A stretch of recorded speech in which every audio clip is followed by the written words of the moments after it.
Hey, what's going on, guys? Justin with AmericanMuscle.com. We are out here in LA for the 2024 Mustang First Drive. I actually saw it be unveiled at the Detroit Auto Show last year, but now it's our turn to finally get behind the wheel. Now, two-day event, first day is all EcoBoost. They're really pumping the EcoBoost out here this year. So today, day one, we're gonna be doing EcoBoost Autocross, EcoBoost Drifting, and then an EcoBoost Street Drive. Then tomorrow, we get our turn behind the GT, and that's just gonna be a street drive only. So pretty excited to see what the EcoBoost is all about. I know it's not all of your favorite content, but listen, Ford obviously has a little bit of a motive pushing the EcoBoost for a younger generation, in addition to some of the newer tech in the car, and drifting. I think a lot of us are drag race type dudes, at least grew up that way. So I'm actually gonna ask Jim Owens his thoughts about the drift scene and why Ford is pushing it so hard here with the inclusion of the drift stick with the S650. So guys, a lot to see out here. Let's go check out this EcoBoost stuff. All right, guys, so we drew the Autocross first here at Irwindale. We got two nicely prepped EcoBoost Performance Pack cars that we are about to rip around this little thing.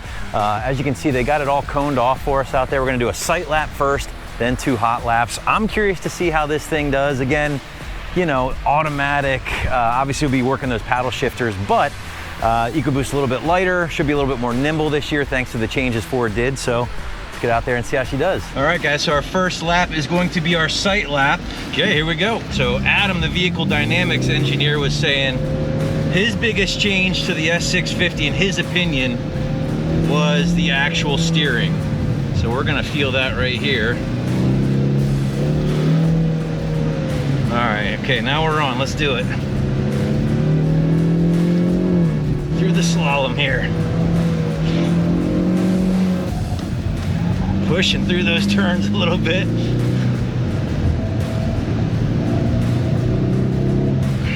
I know I wasn't talking a whole lot, but overall, the thing feels pretty nimble. I have to admit, guys, I'm just not a fan of the auto in a performance application. Like, a lot of times I was not in the right gear, I was fumbling with the paddles. I mean, the car handles great, but it's hard to feel connected to the auto with the power shifter, the paddle shifters. But overall, very fun ride.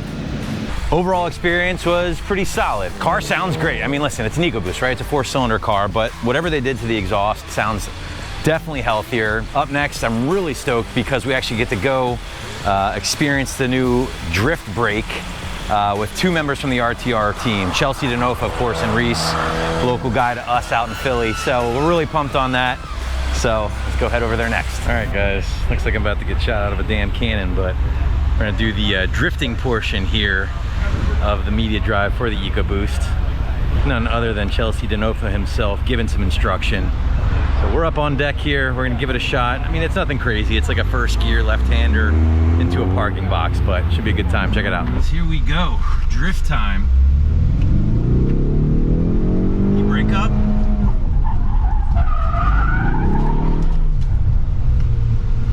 All right, could have used a little bit more rotation there. This is fun. Oh, I'm smiling ear to ear.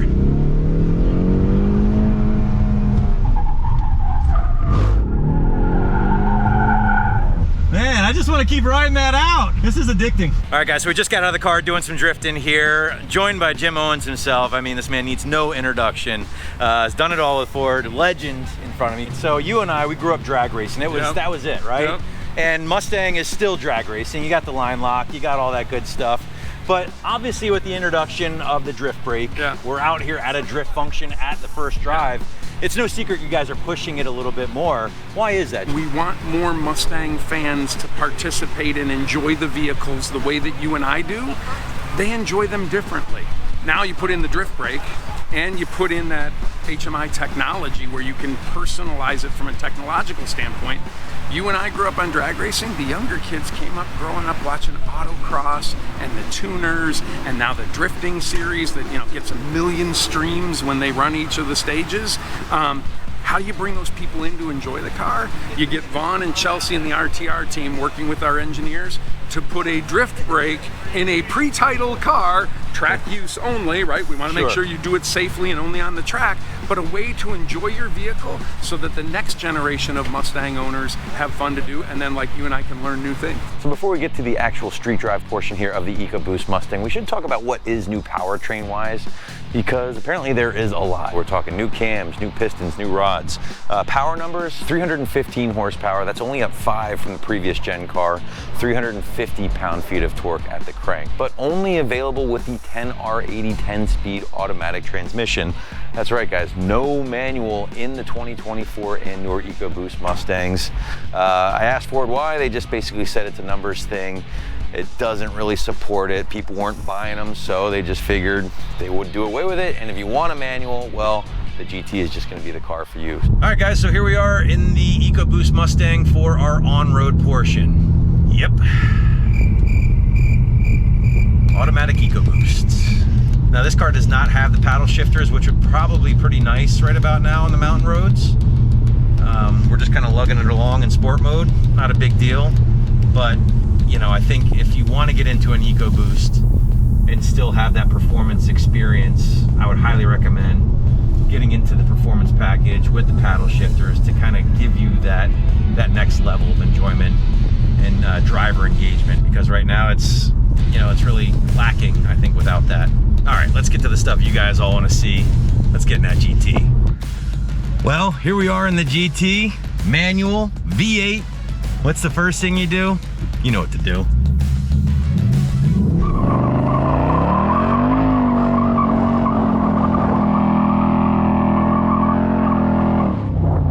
All right, manual GT V8, baby, here we go. Let's friggin' go. Woohoo! Now this is what I'm talking about, baby. This is what I've been waiting for. S650, Angela's Crest, but we got the MT82, we got the 486 horsepower 4th gen Coyote, and man, this is awesome, guys. It's been a long time coming to get into the next generation GT, have this kind of excitement about it, and let me tell you, the excitement is very real. So as you heard me say, 486 horsepower, that's because we have the active exhaust on our car right now. Without it, you're getting 480 horsepower, 415 pound-feet of torque. Active exhaust also cranks up the torque by about 3 foot-pounds, give or take. Again, we have the MT82 in this thing, slightly revised for the S650. We have the auto rev matching. We do not have no lift shifting. That's only gonna be unique to the Tremec and the Dark Horse, because I think we all know why. If you're an MT82 fan or owner, you start no lift shifting these things, and well, gonna be kind of a short day for you. So we got it sport mode, exhaust slightly cranked, dampers a little firmer here, and man, this is awesome, guys. So we talked a little bit about the steering changes that Ford made in the EcoBoost portion.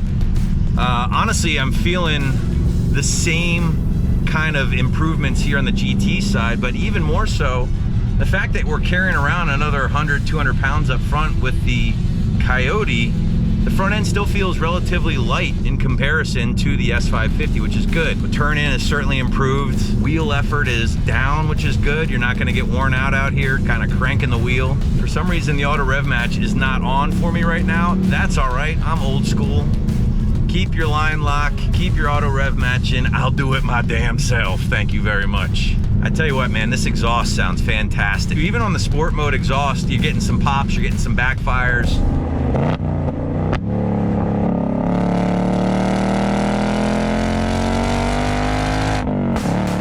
Coming into a turn, feeling the new nice turn in here, thanks to the improved steering ratio. Steering shaft firmness has increased as well, and the direct feel to the front tires through the wheel has been definitely improved for the S650. I will say, even though the torque number is still relatively low in the Coyote, we're just leaving it in third right now and just kind of lugging through some of these corners, and it's responsive. And I think part of that is the dual throttle body setup, of course, the dual airbox setup. Ford powertrain engineers are saying you're definitely going to notice the throttle response differences, and I do.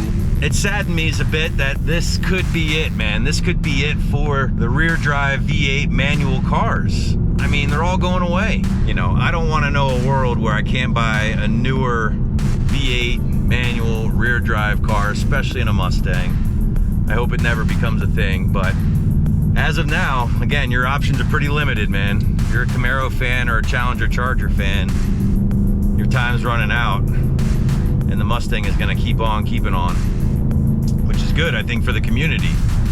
Hopefully that'll drive more manufacturers to stay in the game longer. Road closed ahead. Not here though.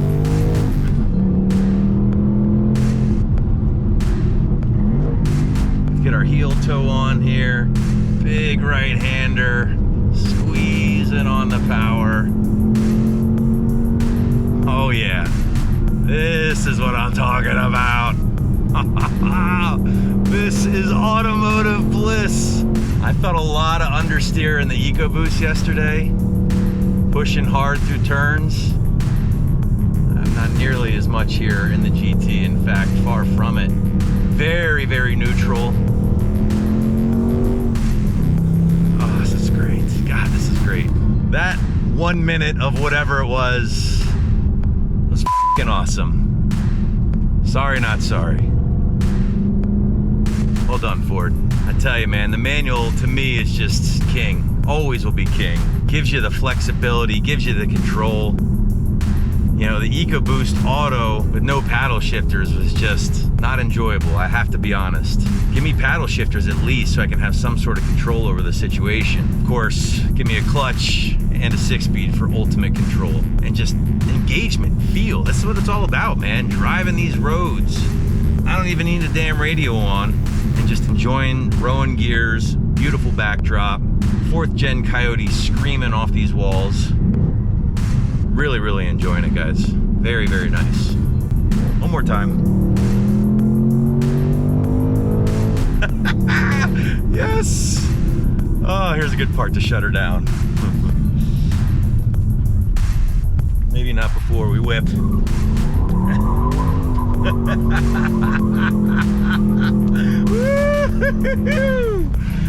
All right, now that's a good way to end the driving segment. A solid donut to end Angela's crests. I hope you enjoyed it as much as I did, guys. Mwah! You know what's not easy? Keeping a continuously run project like the Mustang alive for 60 years. You know what's also not easy? Past 2024, finding a rear-wheel drive V8 powered manual car, because your only options really are this guy right here, in addition to Cadillac CT5 Blackwing. That's because cars like Camaro, Challenger, and Charger are all gonna be gone, probably to come back to life as some sort of EV monstrosity down the road. So that's why, even though maybe the S650 is in some monumental change in chassis from generation to generation, we should still celebrate the fact that yes, we can get a V8 manual rear drive car in 2024 and beyond. Guys, we hope you enjoyed this drive of the new S650 Mustang from LA. My name is Justin. Remember, for all things Mustang, keep it right here at AmericanMuscle.com.